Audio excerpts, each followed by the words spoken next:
The champagne tower was supposed to be the centerpiece, a glittering, cascading monument to everything I'd sacrificed for. 3 years of 18-hour days, begging investors for scraps, swallowing every no like it was just another pill to keep me going. I'd pictured it 100 times. My parents finally looking at me the way they looked at Camilla, their eyes wide with something like pride, maybe even awe. Instead, I stood there alone, watching condensation slide down the glass like tears no one would ever see me shed. The venue staff kept glancing at me, their pity poorly disguised. "Should we start pouring?" one asked, holding a bottle of something expensive I'd chosen specifically because my father once mentioned liking it. I shook my head. The RSVPs had been clear enough. Regretfully, declines from my parents. LOL busy from Camilla. But some stupid, stubborn part of me had still hoped. Right up until my phone buzzed with a notification, a tagged photo of the 3 of them at the hospital, Camilla's ankle wrapped in what looked like enough gauze to mummify a small animal. The caption, "Family emergency, nothing like a scare to remind you what matters." I zoomed in. My mother's hand was clasped around Camilla's, her thumb rubbing circles like she was soothing a war veteran. My father hovered behind them, his face the picture of concern. I swiped to the next story, Camilla grinning through a wince as a nurse handed her what looked like a best patient sticker. I laughed. Not the sharp, bitter laugh you'd expect, but something quieter. Defeated. Because of course. 6 months ago, I'd been in the ER with pneumonia. My fever so high the nurse kept checking my pulse like she thought I might vanish between blinks. When I called my mother, her sigh crackled through the phone. "Can't you just take an Uber home?" Now, here was Camilla, milking a sprained ankle like it was a goddamn Shakespearean tragedy, and our parents were playing the role of devoted audience. I reached out and plucked a single glass from the tower. The champagne was warm, flat. I drank it anyway. Around me, the few colleagues who'd shown up shuffled awkwardly. Someone cleared their throat. Maybe they got held up in traffic? I didn't answer. What was there to say? That traffic had never stopped them from making it to Camilla's ballet recitals, her gallery openings, her top 30 under 30 brunches. That the only thing holding them up was the gravitational pull of her drama, the way the universe itself bent to make sure Camilla was the sun, and the rest of us just orbiting debris. The staff started packing up the untouched hors d'oeuvres. I let them, watched as they dismantled the tower, glass by glass, until all that was left was a sticky ring on the tablecloth. A stain no one would remember by tomorrow. I pocketed my speech, the one I'd rewritten 7 times, the one that mentioned my parents in the thank yous like some pathetic plea for acknowledgement, and walked out. The cold air hit my face like a slap. Good. Let it sting. Let it remind me this was the last time I'd freeze myself into something fragile, just so they'd have the pleasure of watching me shatter. Somewhere behind me, a glass shattered anyway. I didn't look back. I should have known better. That's what stings the most. Not their absence at the launch, but the fact that I saw it coming from miles away and still let myself hope. The memory hits me like a rogue wave as I'm stuffing my suitcase with thermal gear. That night, 6 months ago when I woke up drowning. Not in water, but in my own lungs, each breath a wet, crackling struggle. I managed to call an ambulance, but when the EMTs asked who they should notify, I gave them my mother's number out of pure reflex. Some pathetic, childlike part of me still believed she'd come running. Her voice through the phone was thick with sleep. "What do you want me to do about it?" A pause, then sharper. "You're a grown woman. Figure it out."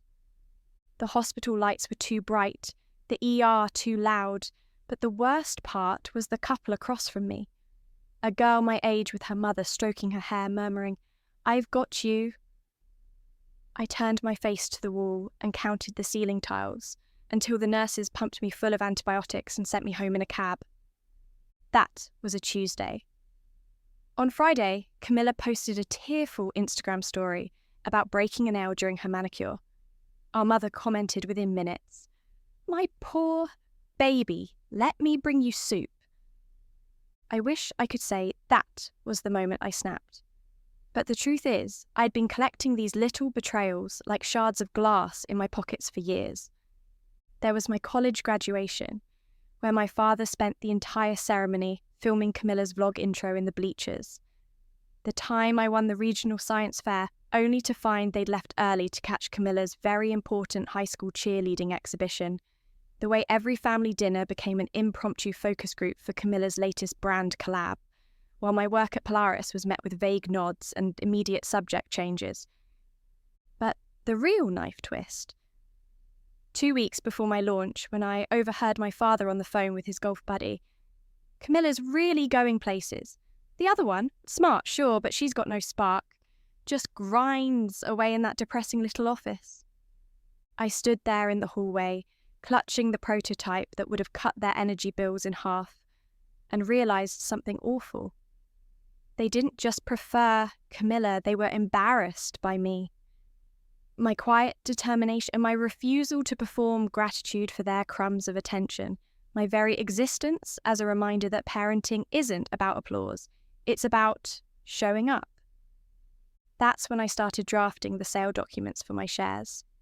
That's when I began researching Antarctic research stations. That's when I finally understood. They'd never choose me. So now?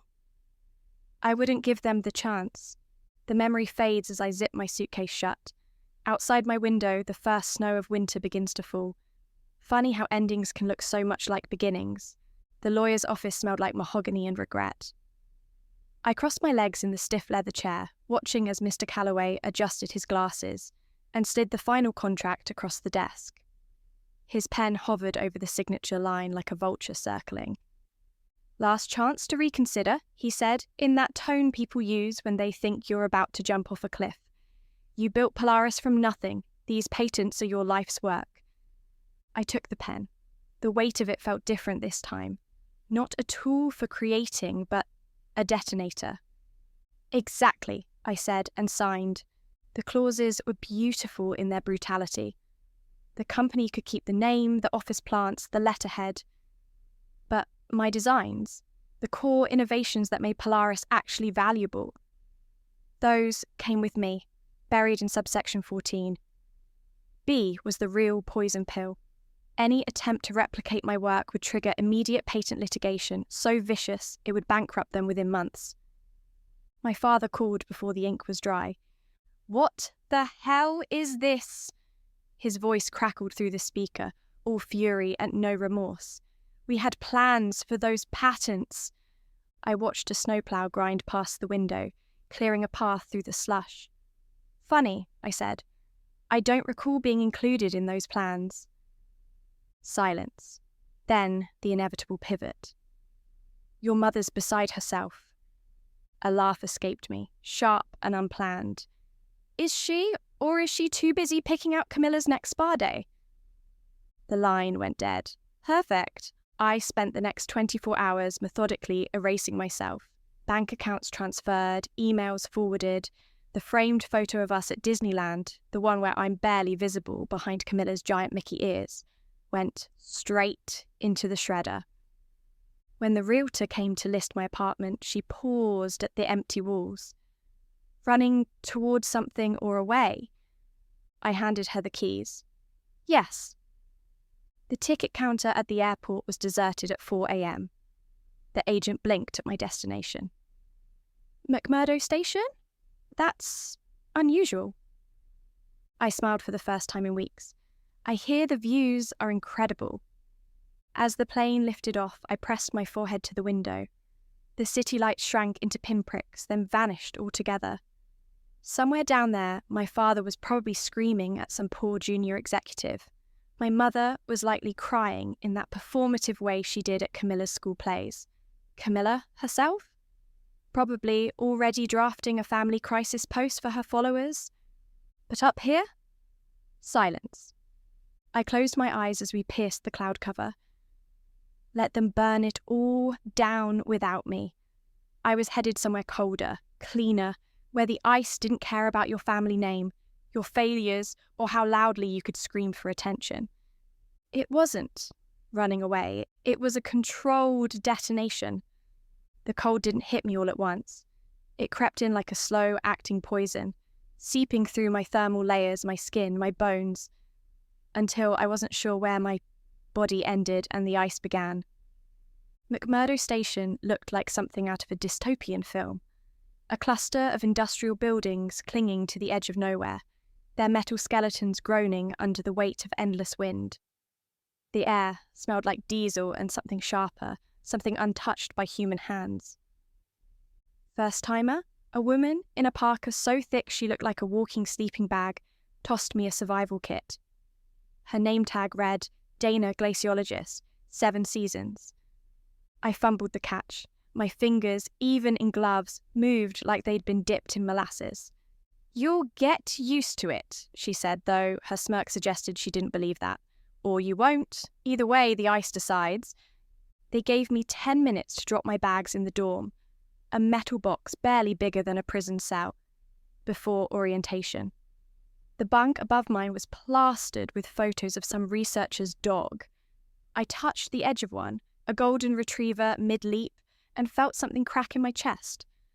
No one here knew about Polaris. No one cared about Camilla.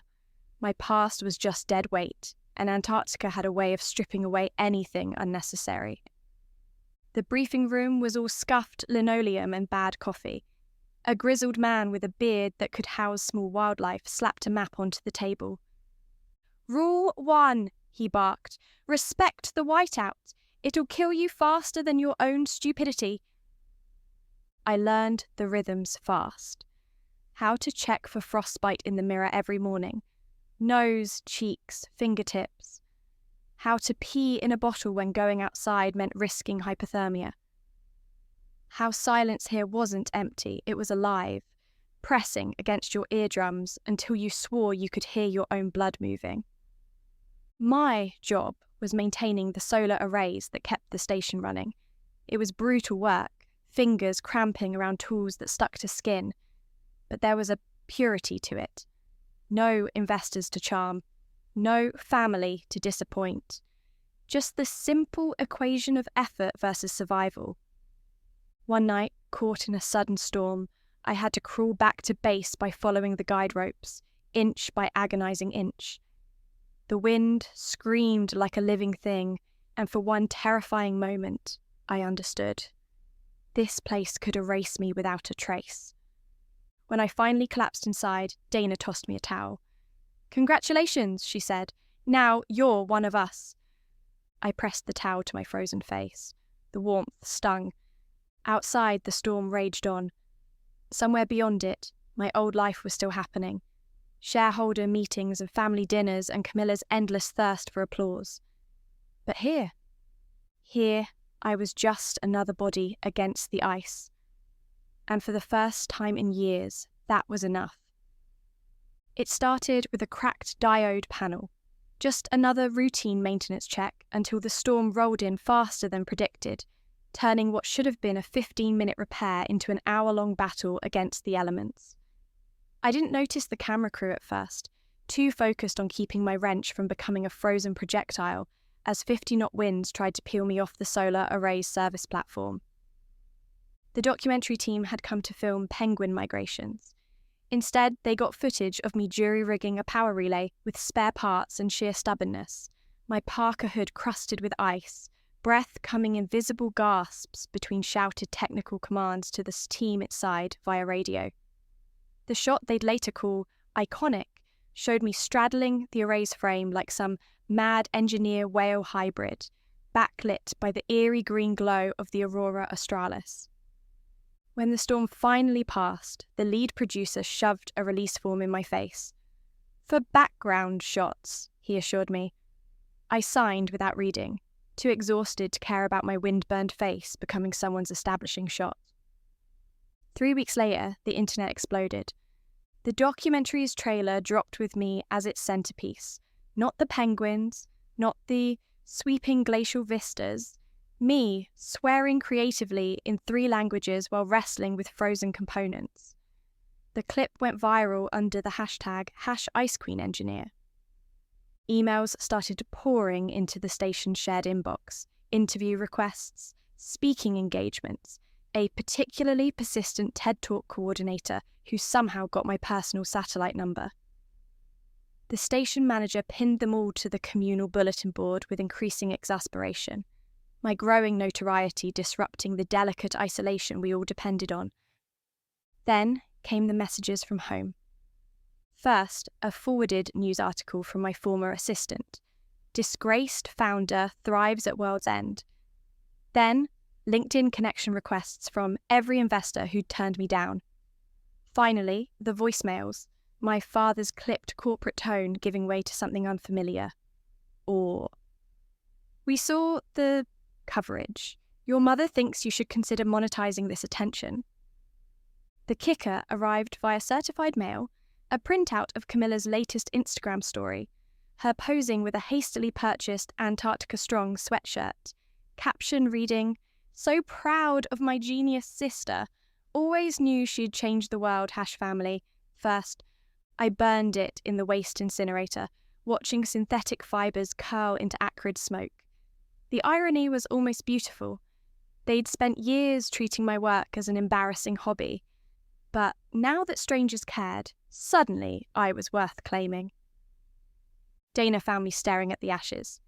"Fame's a weird beast down here," she said, handing me a flask. "Either it breaks you or makes you stranger." I took a swig, letting the whiskey burn away the bitter taste in my mouth. The station's generators hummed steadily in the background, powered by my repairs, running on my terms. Outside, the endless white stretched to forever. For the first time, I understood. This wasn't just escape. It was reinvention.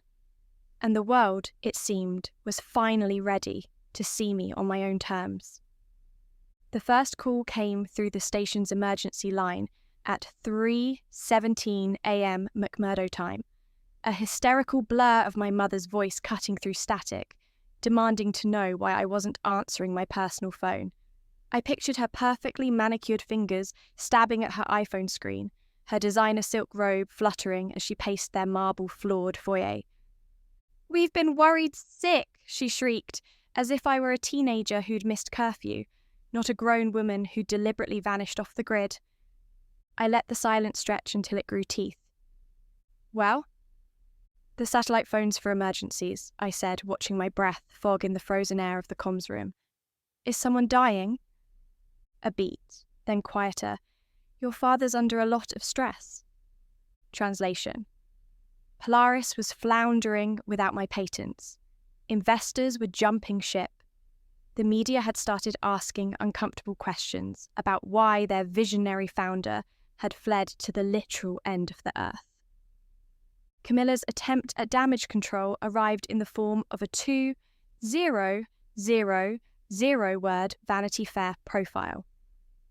The sister, left in the cold, painted her as the heartbroken family peacekeeper. The accompanying photo spread showed her sitting wistfully by a fireplace, my childhood photos arranged beside her like a shrine. Never mind that half were actually pictures of her, with me awkwardly cropped into the frame's edge. Then came my father's emails, subject lines shifting from urgent family matter to business proposal to finally, you win. Attached were buyout offers with more zeros than I'd ever seen in my life. I archived them unread. The breaking point came via a surprise video call. My father's face filled the grainy monitor, his custom-tailored suit jacket hanging looser than I remembered. Behind him, our family home's great room looked unnaturally still. No Camilla staging content, no assistants rushing about. Just my mother hovering at the edge of the frame, her smile strained. "We miss you," he said with the cadence of a man reading from a hostage negotiator's script. I almost admired the performance, the way his jaw twitched when I didn't respond, how his eyes darted to something off screen, likely a list of talking points prepared by some crisis PR firm. "The board's willing to reinstate you as CEO," he blurted. "Full creative control, your name on the door." Outside, the wind howled against the station's walls. Somewhere beneath the ice, a continent's worth of ancient pressure shifted imperceptibly. "Too late," I said, and reached for the disconnect button. "Wait!" My mother's hand shot into frame. "What about your sister's wedding?" I laughed, a real unguarded sound that startled even me. The date had been set for months. Camilla's intimate destination ceremony in Bali was already trending online, her sponsored bridal gown teaser racking up millions of likes. "Send my regrets," I said, and killed the feed. The screen went dark, reflecting back a version of myself I barely recognised. Wind-chapped cheeks, hair pulled into a practical braid, the ghost of a smirk tugging at my lips. Dana leaned against the doorway, holding 2 mugs of something steaming. Trouble in paradise? I took the proffered drink, letting the heat sear my palms. Not my paradise, not my trouble. Somewhere beyond the ice, my family was unravelling, and for the first time in my life, I wasn't there to stitch them back together. The coffee tasted bitter. Perfect. The supply ship wasn't due for another 6 weeks. Yet, there it was, a dark smudge on the horizon, cutting through the pack ice with unnatural determination. The radio crackled to life before I could even grab my parka. "McMurdo Station, this is the MV Orlova requesting docking clearance." Dana's eyebrows shot up as she tossed me the binoculars. "Since when do tourist boats push through the Ross Sea this late in the season?" The answer came into focus through the lenses. My father's unmistakable silhouette on the bridge, shoulders squared in his ridiculous Canada Goose expedition jacket, the one he'd bought for that ill-fated safari Camilla had Instagrammed into oblivion. Behind him, my mother's petite frame bobbed anxiously, her designer sunglasses utterly useless against the glare of the ice. And then, of course, Camilla, swaddled in what appeared to be a white mink coat, waving at the landscape like she'd just spotted penguins. My coffee turned to acid in my stomach. The station manager burst into the comms room, his face flushed. "There's a CNN crew on that ship and, Christ, some reality TV producer screaming about family reconciliation in extreme conditions." I reached for the radio. "MV Orlova, be advised our docking bay can't accommodate vessels your size." Static. Then, my father's voice smooth as aged whiskey. "We've arranged a Zodiac transfer. Expect us in 20 minutes.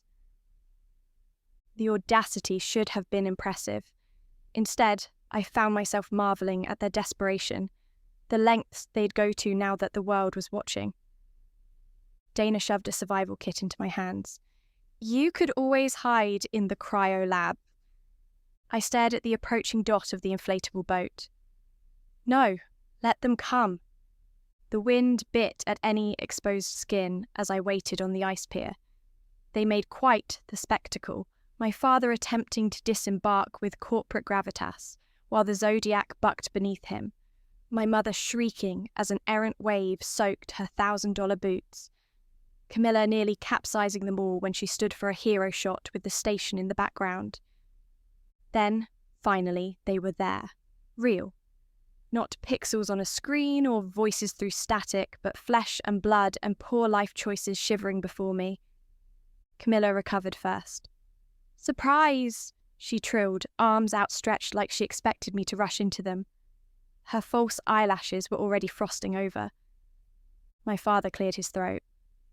"We felt it was important to—" "Hold on." I pulled out my satellite phone, hit record, and pointed it at them. "Say that again. For posterity." His smile faltered.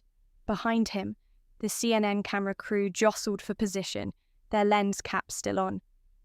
The station's alarm klaxon chose that moment to blare, a mechanical scream that sent the film crew scrambling. Dana's voice crackled over the PA. "All personnel, emergency weather protocol, whiteout conditions incoming." I pocketed my phone. "You should go." My mother actually stamped her foot. "We came all this way." A gust of wind sent Camilla's fur coat billowing like a parachute.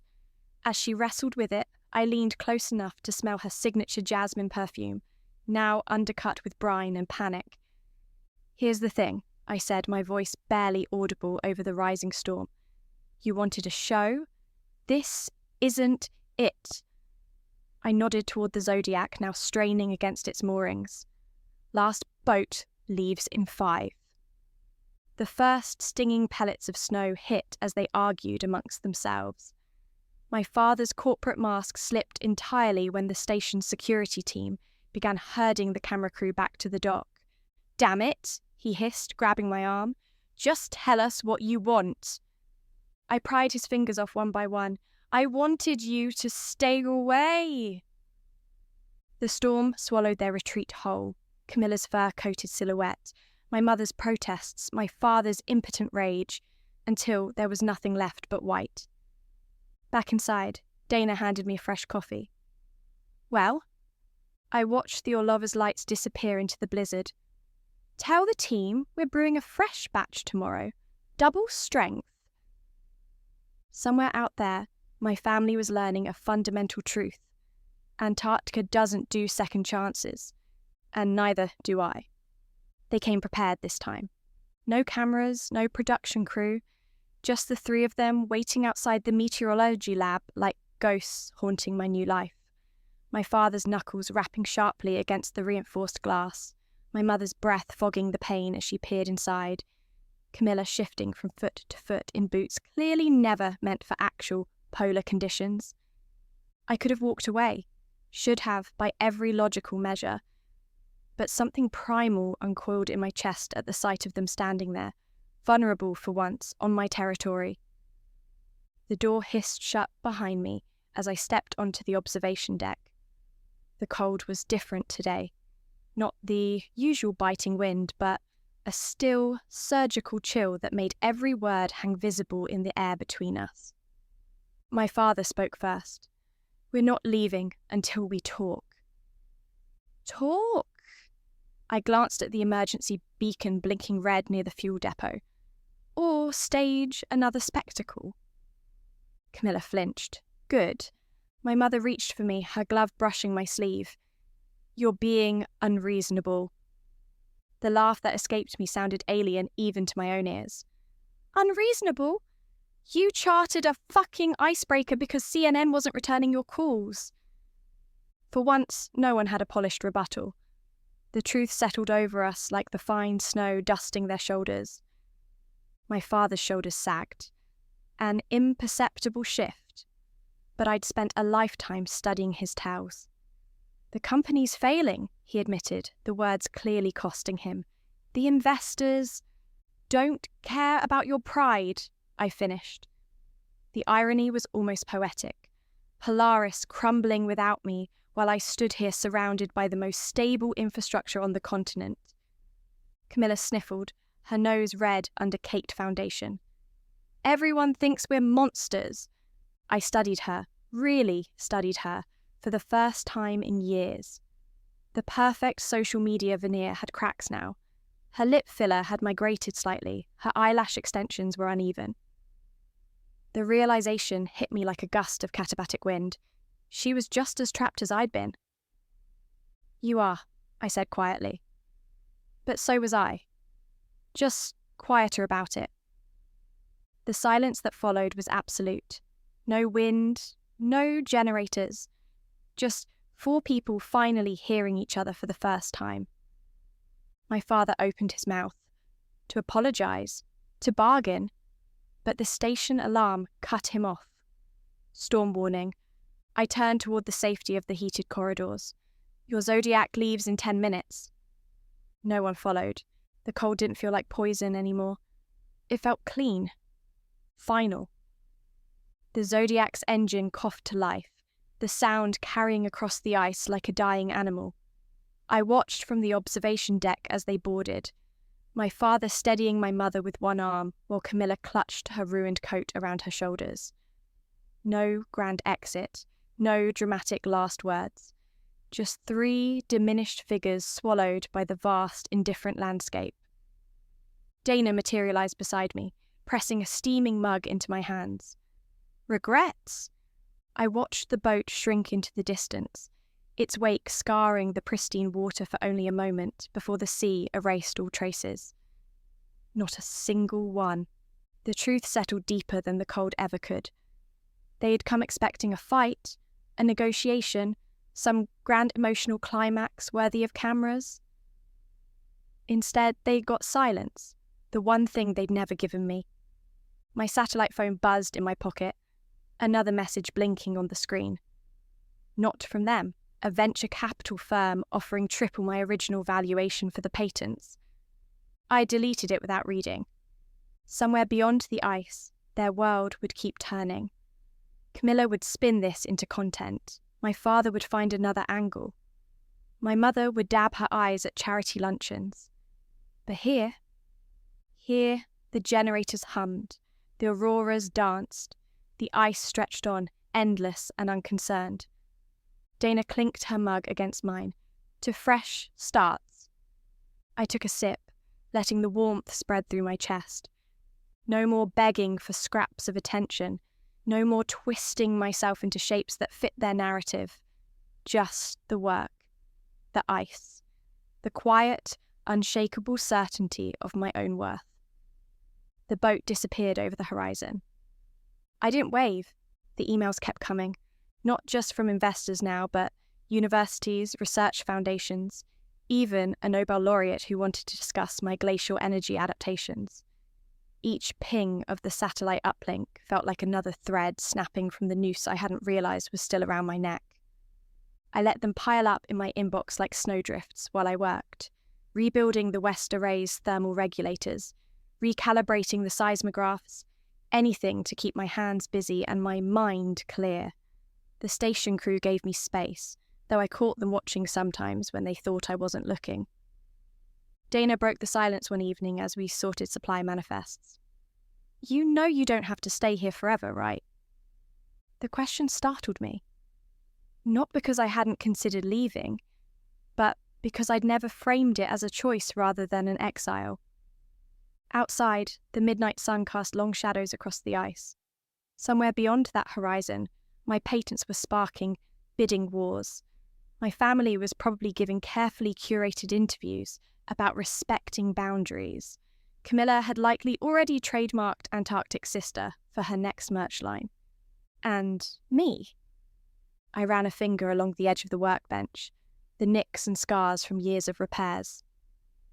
I'm not hiding, I said at last. Dana just nodded. She knew what I meant. The truth was simpler than anyone wanted to believe. I wasn't punishing them. I wasn't waiting for some grand apology or dramatic reunion.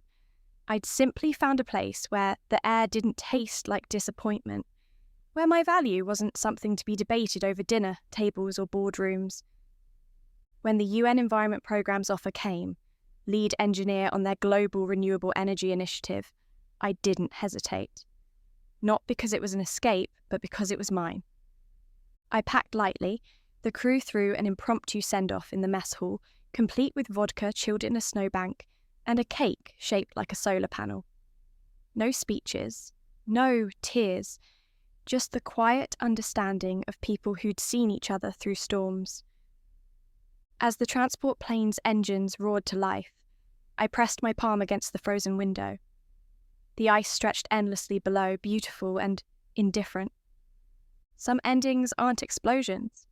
They're the slow, inevitable melt of things that were never built to last. The plane lifted into the endless white sky. I didn't look back. The knock came just past midnight in my Oslo apartment, 3 sharp raps that sent my coffee cup rattling on its saucer. Through the peephole, Camilla stood shivering in an absurdly thin jacket, her usually flawless makeup smudged beneath bloodshot eyes. She looked smaller without an entourage. I considered not opening the door, but something in her hunched shoulders reminded me of that Zodiac ride back to the ship, the way the ice had made everyone equally fragile. "Before you say anything," she blurted when I finally turned the knob, "I paid for my own ticket this time." The apartment smelled of bergamot and old books as she hovered near the radiator, clutching a tea she hadn't touched. No camera crew, no prepared speeches, just the quiet hum of the refrigerator and the occasional sniffle she tried to mask. "They're divorcing," she said finally, staring into her cup. "Dad's moving to Singapore with his assistant. Mom's checking into some Swiss clinic."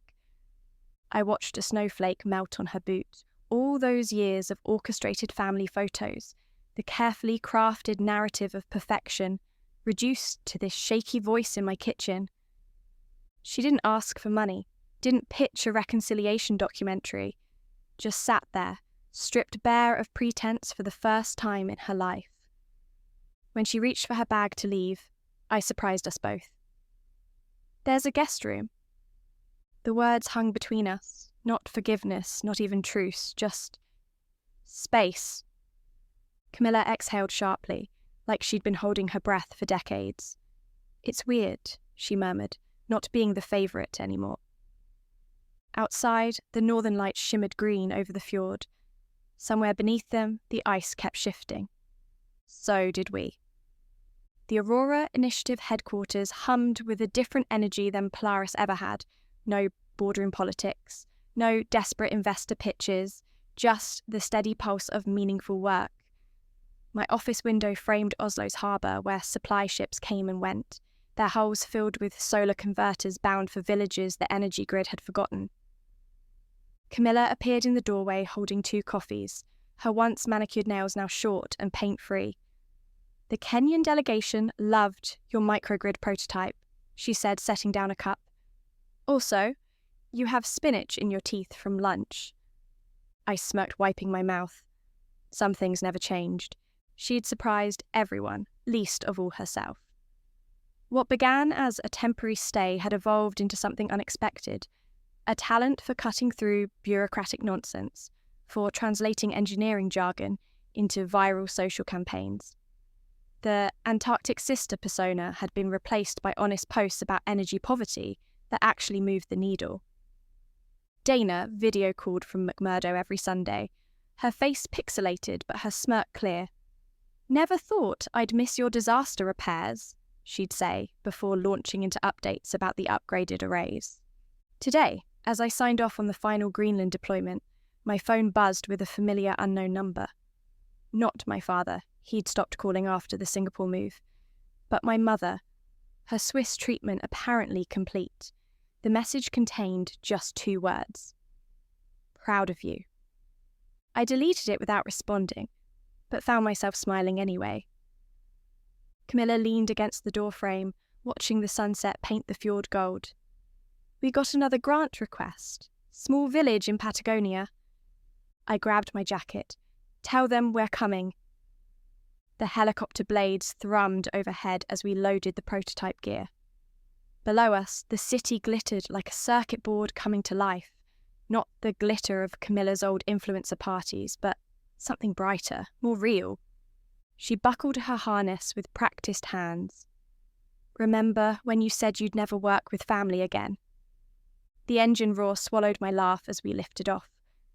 The world stretched out beneath us. Ice and ocean, cities and villages, all those places waiting to be lit. Turns out, some bridges don't need rebuilding. You just build better ones,